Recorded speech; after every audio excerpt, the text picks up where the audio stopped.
ಮಾಡಿದ್ದೀರಿ ಉಡುಪಿ ಜಿಲ್ಲೆಯ ಮಳೆ ರೆಡ್ ಅಲರ್ಟ್ ಘೋಷಣೆ ಮಾಡಿದ್ವಿ. ಶಾಲೆಗೆ ರಜೆಯನ್ನು ಅದಕ್ಕೆ ಇವತ್ತು ಖುದ್ದಾಗಿ ನಾವೇ ಬಂದು ವೀಕ್ಷಣೆಯನ್ನು ಮಾಡಿದ್ದೇವೆ. ಗುಜ್ಜರ ಬೆಟ್ಟಕ್ಕೆ ಈಗ ಫಸ್ಟ್ ಸ್ಟಾರ್ಟ್ ಮಾಡಿದ್ವಿ, ಇಲ್ಲಿಂದ ಶುರು ಮಾಡಿ ಸಾಯಂಕಾಲವರೆಗೂ ಎಲ್ಲೆಲ್ಲಿ ಹಾನಿಯಾಗಿದೆ, ಯಾರಿಗೆ ತೊಂದರೆ ಆಗಿದೆ, ಎಲ್ಲ ಗುಡ್ಡ ಕುಸಿತ ಆಗಿದೆ ಎಲ್ಲ ವೀಕ್ಷಣೆ ಮಾಡಿ ಮುಂದೆ ಏನೇನು ಕ್ರಮ ತಗೊಳ್ಬೇಕು. ಮೇಡಮ್, ಒಂದು ಕರಾವಳಿಯ ಮಳೆಗಾಲ ಒಂದು ಇಡೀ ದಿನ ಇದ್ದು ನೋಡಬೇಕಿತ್ತು ಮೇಡಮ್ ಅಂತ ಜನ ಹೇಳ್ತಾರೆ. ಇರಬೇಕಿತ್ತು ಇದರ ಮೇಲೆ ಮಳೆ ಇನ್ನೂ ಭಾಳ ಒಳ್ಳೆ ಮಾತು. ಅವ್ರು ಇರು ಅಂತಂದರೆ ಇಲ್ಲೇ ಮನೆ ಮಾಡಿ ಇಲ್ಲೇ ಇರ್ತೀವಿ ಅಂತ ಜವಾಬ್ದಾರಿಗಳು ಸೆಕ್ಷನ್ ಅಂಥದ್ರಲ್ಲೂ ಕೂಡ ನಾನು ನಮ್ಮ ಡಿ ಸಿ ಅವರಿಗೆ ಎಸ್ ಪಿ ಅವರಿಗೆ ಇಲ್ಲ ನನಗೆ ಒಂದು ದಿನ ರಜೆ ಇದೆ ಆದರೂ ನಾನು ಬರ್ತೀನಿ ಸ್ವಲ್ಪ ಅಂತ ಹೇಳಿ ನಾನು ಬಂದಿದ್ದೀನಿ.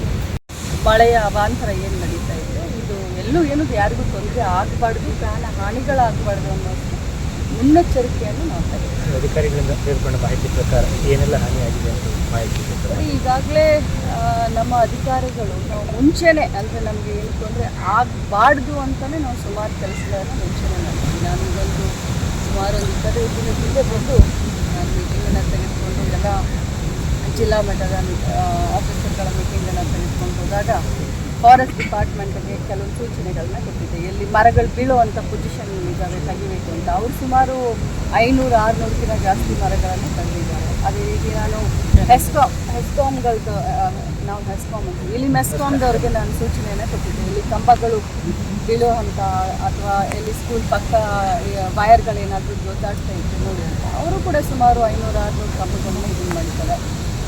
ಉಡುಪಿ ಸಿಟಿಯಲ್ಲಿ ನಮಗೆ ಡ್ರೈನ್ ಪ್ರಾಬ್ಲಮ್ ಆಗುತ್ತೆ. ಯಾಕಂದರೆ ಸುತ್ತಮುತ್ತ ನದಿ ಮತ್ತು ಸಮುದ್ರ ಇರೋದ್ರಿಂದ ಚರಂಡಿಗಳನ್ನು ಕ್ಲೀನ್ ಮಾಡೋಕ್ಕೆ ನಾವು ಹೇಳಿದ್ವಿ. ಸೊ ಚರಂಡಿಗಳನ್ನು ಕ್ಲೀನ್ ಮಾಡಿದ್ವಿ. ಸೊ ಕಾಲ್ಸಂಕದಿಂದ ಲಾಸ್ಟ್ ಟೈಮ್ ಸುಮಾರು ನಮಗೆ ಡೆತ್ಗಳಾಗಿತ್ತು. ಅಲ್ಲೂ ಕೂಡ ಮುನ್ನ ಜಾಗ್ರತೆ ನಾನು ಮಾಡಿದ್ವಿ. ಸೊ ಈ ರೀತಿ ಸುಮಾರು ಕೆಲಸಗಳನ್ನ ಆಲ್ರೆಡಿ ಮಾಡಿದ್ವಿ. ಜಿಲ್ಲಾಡಳಿತದಿಂದ ಹೆಲ್ಪ್ಲೈನನ್ನು ಇತ್ತು. ಎಲ್ಲ ರೀತಿಯಾದಂಥ ಕ್ರಮವನ್ನು ಲಾಸ್ಟ್ ಮೀಟಿಂಗ್ ಆದಾಗ 5 ಕೋಟಿ ಕಳೆದುಕೊಡುವುದರ ಬಗ್ಗೆ ಪ್ರಸ್ತಾಪ ಮಾಡಿದ್ವಿ ಮತ್ತು ಹಳೆ ಬಾಕಿ ಒಂದಿದೆ ಅಂತ ಪ್ರಸ್ತಾಪ ಆಗಿತ್ತು. ಹಳೆ ಬಾಕಿ ಬಗ್ಗೆ ನಾವು ಈಗಾಗಲೇ ಸರ್ಕಾರಕ್ಕೆ ನಾವು ತಿಳಿಸಿದ್ದೀವಿ, ಪ್ರಸ್ತಾವನೆ ತಿಳಿಸಿದ್ದೀವಿ.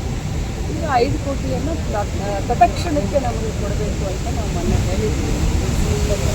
ಮೀಟಿಂಗ್ನಲ್ಲೂ ಕೂಡ ಅದಕ್ಕೆ ನಮ್ಮ ನಾವು ಮೊನ್ನೆ ಈಗ ಸದ್ಯಕ್ಕೆ ನಾವು ಕೆಲಸ ಅನ್ನೋದು ಶುರು ಮಾಡಿದ್ವಿ. ಮೊನ್ನೆ ಮೀಟಿಂಗ್ ಹೇಳಿದ 5 ಕೋಟಿ ಬಂದಿಲ್ಲ, ಅದು ಬರುತ್ತೆ. ಅದಕ್ಕೇ ಅಲ್ವಾ ಈಗ ಎಲ್ಲ ಶುರು ಮಾಡಿದ್ವಿ. 50 ಕೋಟಿಗೆ ಹೆಚ್ಚು ನಷ್ಟ ಆಗಿದೆ. ಪರಿಹಾರ ಎಲ್ಲೆಲ್ಲಿ ಏನು ನಷ್ಟ ಆಗಿದೆಯೋ ಏನು ಜಿಲ್ಲಾಡಳಿತ ನಮಗೆ ಕಳಿಸ್ಕೊಳ್ತಾರೆ ಅದನ್ನು. Thanks for watching. Read, discuss and debate with editor Dr. Yan Prashant Rao. Wanted reporters in print, digital and visual media for Bharat Vaibhav Daily Newspaper, BV News 5 Channel and BV Fast Web News from all the talukas of Karnataka, Goa and Maharashtra.